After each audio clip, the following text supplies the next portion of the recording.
आदाब। यूँ तो आप सबको ये बात मालूम है कि हमारे जितने भी वीडियोस हैं वो या तो फ्राइडे को या सैटरडे को पोस्ट किए जाते हैं। ये वीडियो थोड़ा सा आउट ऑफ टर्न है और उसकी वजह यह है कि एक फ़िल्म रिलीज़ हुई है गुलाबो सिताबो, और ये कोई आम फिल्म नहीं है। ये फिल्म बेस्ड है हमारे शहर लखनऊ पर और वहीं इसको फिल्माया भी गया। लिहाजा हमारा दिल चाहा कि हम इसका एक रिव्यू करें। अब आप सोचते होंगे कि हम कोई फिल्मकार नहीं है, कोई फिल्म क्रिटिक नहीं है, तो हमारा क्या हक़ बनता है इस फिल्म को रिव्यू करने में। ये तो जो फिल्म के जो क्रिटिक्स हैं उन्हीं के रिव्यूज़ हैं जो माने रखते हैं। लेकिन हमें इस बात पे याद आई एक बात बिग बी अमिताभ बच्चन की। एक मर्तबा एक मशहूर फिल्मकार भी हैं और फिल्म क्रिटिक भी हैं खालिद मोहम्मद। उन्होंने एक कोई रिव्यू लिखा था जो अमिताभ बच्चन को पसंद नहीं आया था। उसका एक वीडियो भी है, उस पर अमिताभ बच्चन साहब ने कहा था कि ये सब क्रिटिक्स के तो अपनी जो हैं उसमें बारीकियाँ निकालते रहते हैं। असली रिव्यू जो होता है वो लोगों का होता है, आम दर्शक का। अगर वो किसी चीज़ को अप्रूव करता है तो फिल्म अच्छी है और किसी को नहीं अगर करता है तो फिल्म अच्छी नहीं है। यानी अल्टीमेटली जो रिव्यू मैटर करता है वो आम व्यूअर का होता है, जनता का। तो हम एक आम दर्शक हैं फिल्मों के, और गुलाबो सिताबो फिल्म पर हमारा एक ख़ास हक़ बनता है क्योंकि हमारे शहर में फिल्म आई गई है और वो स्टोरी बेस्ड भी हमारे शहर लखनऊ पर ही है, इसलिए उसके बारे में हम कुछ आपसे अर्ज़ करें। लेकिन बातचीत शुरू करने से पहले इस बात की वजाहत और क्लैरिफिकेशन ज़रूरी है कि हमारी बातचीत और हमारे ऑब्जर्वेशंस और हमारे कमेंट्स किसी इलाक़ाई तासुब से मुतासिर नहीं है, न कोई इसमें लिसानी तासुब है, यानी कोई लिंग्विस्टिक बायस या प्रेजुडिस है, बल्कि एक आम दर्शक की तरह जो चीज़ें हमने महसूस की वो हम आपसे इसमें शेयर करते हैं। तो आइए शुरू करते हैं इस फिल्म की खूबियों से। इस फिल्म की जो सबसे ज़्यादा स्ट्राइकिंग बात है वो ये है कि इसका विजुअल डिलाइट जो है वो 200% है। यानी लोकेशंस का बेहतरीन इस्तेमाल किया गया है, आर्ट डायरेक्शन बहुत ही अच्छा है। आपको बिल्कुल उस हवेली में जाकर, जिसको हवेली कहा गया है, वैसे लखनऊ में ऐसी इमारतों को हवेली नहीं कहा जाता है। हवेली राजस्थान, आगरा और दिल्ली में इस्तेमाल होने वाला लफ्ज़ है। मैंशंस को लखनऊ में और अवध में कहते हैं कोठी, महल, मंजिल या डेहड़ी। हवेली पता नहीं क्यों इसको लखनऊ में सरकार साहब ने कहा है। तो जिस जगह का उन्होंने इस्तेमाल किया है वो बहुत ही खूबसूरत इस्तेमाल किया है। बिल्कुल आपको लगेगा कि आप उस जगह पर मौजूद हैं। विजुअल डिलाइट फिल्म के लिए एक बहुत इंपॉर्टेंट एस्पेक्ट होता है क्योंकि ये देखने और सुनने दोनों का मीडियम होता है। उसका इस्तेमाल तो बहुत अच्छा किया गया, लेकिन यहीं से एक और बात भी पैदा होती है कि कहानी का कंटेंट क्या है, नरेटिव क्या है। एक किस्सा बहुत अच्छा है मिर्ज़ा का, बेगम का, और वो जो किराएदार हैं उनसे जो उनकी तुनभुन वगैरह चलती रहती है वो तो अच्छा है, लेकिन ज़रा सा ये लगा कि वो किस्सा ज़रा सा ड्रैग करने लगा बीच बीच में, ऐसा महसूस हुआ। बहरहाल इसके बाद जो सबसे ज़्यादा स्ट्राइकिंग बात है, जो थोड़ा सा नेगेटिव एस्पेक्ट है, वो है इसका रिसर्च वर्क। देखने के बाद ये लगता है कि इस पे रिसर्च वर्क कायदे से किया ही नहीं गया है। सिर्फ लोकेशन इंपॉर्टेंट नहीं होती है, इंपॉर्टेंट होता है लोकेशन के साथ साथ उन बिल्डिंग्स, उन इमारतों के साथ साथ होता है उसके पूरे इथॉस को कैप्चर करना। लखनऊ सिर्फ इमारतों का नाम नहीं है, लखनऊ एक पूरी तहजीब, एक कल्चर, एक लिविंग कल्चर का नाम है, जिसका सबसे इंपॉर्टेंट एस्पेक्ट है वहाँ की ज़बान और लैंग्वेज, और उसका भी ख़ास तौर से लहजा।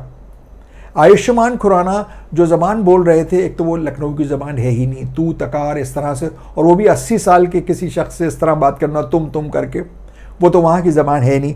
और जो उनका लहजा था वो बिल्कुल दिल्ली वाला था। वो जैसे विकी डोनर्स में बोल रहे थे उसी तरह इसमें बोल रहे थे, तो वो उनको वो लहजा वो, जबकि मनु भी लखनऊ में फिल्माई गई थी, लखनऊ बेस्ड स्टोरी थी, उसमें जिमी शेरगिल ने उस पूरे लहजे को कैप्चर किया था। आप कभी याद कीजिएगा, वो उसी तरह से बोल रहे थे कि जिस तरह लखनऊ में उनकी उम्र के लड़के बोलते हैं। किसी भी शहर की एक ज़बान नहीं होती है, वैसा लखनऊ में भी है। हमारी उम्र के लोग हैं, उनके ख़ास ज़बान होती है, उसमें हम, क्योंकि उर्दू का फ़्लो है, हमारी फ़र्स्ट लैंग्वेज उर्दू है, इसलिए जो ज़बान पे फ़ौरन जो लफ्ज़ आते हैं वो उर्दू के ही होते हैं, वो नेचुरल होते हैं। हमसे आगे वाली जो जनरेशन है उसमें हिंदी, इंग्लिश और उर्दू मिली हुई है, और जो बिल्कुल यंग जनरेशन है स्मार्टफोन वाली, उसमें तो मिलेनियल लिंगो भी है। लेकिन इन सब के बावजूद सबका लहजा एक ही होता है। लखनऊ का हर बच्चा, हर मिडिल एज का आदमी और हर बुजुर्ग एक ही लहजे में बात करता है, जो लहजा बिल्कुल इस फिल्म में मिसिंग था अमिताभ बच्चन साहब की डायलॉग डिलीवरी में भी और आयुष्मान खुराना के भी। और एक बात जो बहुत अजीब सी लगी, जो बहुत ही अटपटी सी थी, वो वहाँ की ज़बान को इस तरह से इस्तेमाल किया कि एक बुज़ुर्ग आदमी से, 78 साल के आदमी से, यानी बेगम उनसे तुम कह रही हैं तो चलिए, उनसे बदसलूकी कर रही हैं तो सही है भाई, उनको भी मालूम है कि इनकी बुरी नज़र है उनकी जायदाद पर। आयुष्मान खुराना से उनका झगड़ा है। वैसे ये होता कभी नहीं है कि इस तरह से कोई यंग किराएदार किसी बूढ़े मालिक मकान से इस तरह से बातचीत करे, जिस तरह से उनको बातचीत करते तुम करके दिखाया गया। 2-4 वहाँ के जो स्लैंग्स हैं उसको इस्तेमाल किया गया है, लेकिन फिर वही कि उन स्लैंग्स को तो इस्तेमाल किया गया है, लेकिन उसमें लहजा बिल्कुल नहीं है। लहजा सिर्फ बेगम का है। जो फ़र्रुख जाफ़र साहिबा हैं वो लखनऊ की ख़ास रहने वाली हैं, लखनऊ के नुमाइंदा ख़ानदान से बिलोंग करती हैं। ख़ास किस्म के माहौल वाली फ़िल्म जो होती है उसके लिए बहुत रिसर्च की ज़रूरत होती है। हमें याद है हम बहुत छोटे से थे, स्कूल में थे, तब शतरंज के खिलाड़ी फ़िल्म अनाउंस हुई थी। एक दोपहर को हमने देखा कि हमारे घर के सामने एक बड़ा सा मैदान था, उसमें एक एम्बेसडर गाड़ी आकर रुकी और उसमें से एक बहुत लंबे से साहब निकले। उनको हमने पहचान लिया क्योंकि उनकी एक किताब थी छोटी सी, how the films are made, जो बच्चों के लिए उन्होंने लिखी थी नेशनल बुक ट्रस्ट के लिए। वो थे सत्यजीत रे। वो हमारे घर के करीबी मकबरे जनाब आलिया है, बहुत हाइट पर है वो मकबरा, उसमें बहुत सी सीढ़ियाँ हैं। उस पर वो चढ़ गए और जाकर उन्होंने एक एक चीज़ को, दरो दीवार को देखा, जालियों को देखा और दीवारों को देखा, मेहराबों को देखा और वहाँ से फ़ोटो वगैरह लेके चले गए। उसके बाद वो कई जगह और गए। नवाब सादक अली ख़ान शीश महल की घर जो जहाँ पर अब गुलाब सिनेमा है, सादक मंजिल गए, वहाँ कबूतरों को उन्होंने देखा। फिर वो मिर्ज़ा जाफ़र हुसैन साहब के पास गए। मिर्ज़ा जाफ़र हुसैन साहब जो लखनऊ की हिस्ट्री पर अथॉरिटी थे, जिनकी किताब बहुत मशहूर है, क़दीम लखनऊ की आखिरी बहार।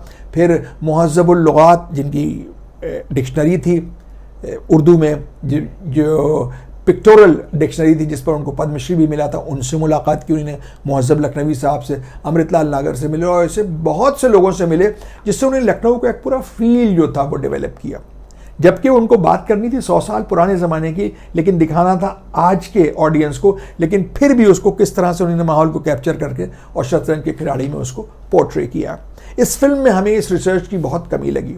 सिर्फ बिल्डिंग्स को तो अच्छी तरह से आपने कैप्चर किया, लेकिन जो इथॉस लखनऊ का है, जो ख़ास तौर से चीज़ है ज़बान, सब कुछ मिट गया लखनऊ में। ना वो महलात उस तरह के रहे, ना वो सूरतें रहीं, ना वो दौलतें रहीं, ना वो महफिलें रहीं, लेकिन ज़बान आज भी ज़िंदा है। इसीलिए लखनऊ का कल्चर एक लिविंग कल्चर है। एक बात और इसमें जो बहुत ही अटपटी सी लगी, वो अमिताभ बच्चन साहब का ड्रेस जो था, जो उनका कॉस्ट्यूम था। ये कॉस्ट्यूम लखनऊ में उनके क्लास के लोग, उनके दर्जे के और उनके जो माहौल के लोग हैं वो नहीं पहनते हैं। जबकि उनका जो वो पुरातत्व विभाग से जब उनको नोटिस आता तो उसमें नवाब एड्रेस किया गया था। लखनऊ में उनकी उम्र के लोग अब भी उस तरह के पैजामा नहीं पहनते हैं, जो अलीगढ़ का पतला पैजामा और लंबा कुर्ता और वो सर पर रुमाल और टोपी, इस तरह नहीं रहते हैं। उनके क्लास और उनके दर्जे के लोग जो हैं, जो नवाबीन हैं या जो आम लोग हैं ख़ास लखनऊ के, चौड़े पैजामे पहनते हैं। लखनऊ वाले बड़े बड़े फ्लेयर्स वाले जो पैजामे होते हैं वो पहनते हैं और लखनवी कुर्ते पहनते हैं।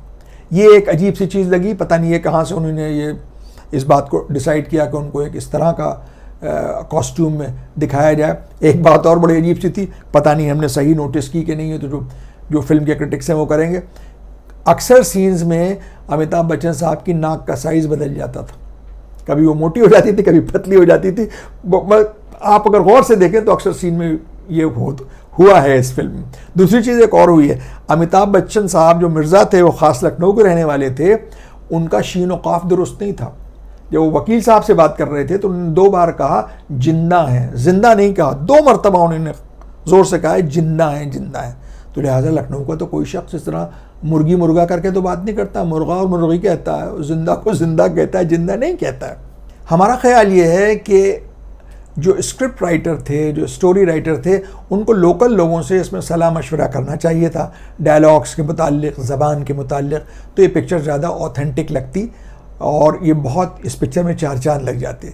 फिर हम आखिर में यही कहेंगे कि इसका विजुअल डिलाइट, जो देखने वाली चीज़ें थी, आर्ट डायरेक्शन, वो सुपर्ब था, बिल्कुल बहुत अच्छा इस्तेमाल किया है। लेकिन ये फिल्म की बहुत बड़ी कमी रही है, जो हम लखनऊ वालों को बहुत नागवार भी गुजरी है और हमारे लिए वो भी तकलीफ दे भी है कि आज पूरी दुनिया ने इस फिल्म को देखा होगा और देखा होगा कि लखनऊ में लोग कैसे तुम तू तकार करके और अबे तबे करके बात करते हैं। ये हमारे लिए बहुत अफसोसनाक बात है। इसी के साथ अब आपसे इजाज़त चाहते हैं, अगली मरतबा आपसे फिर मुलाकात होगी, तब तक के लिए आदाब।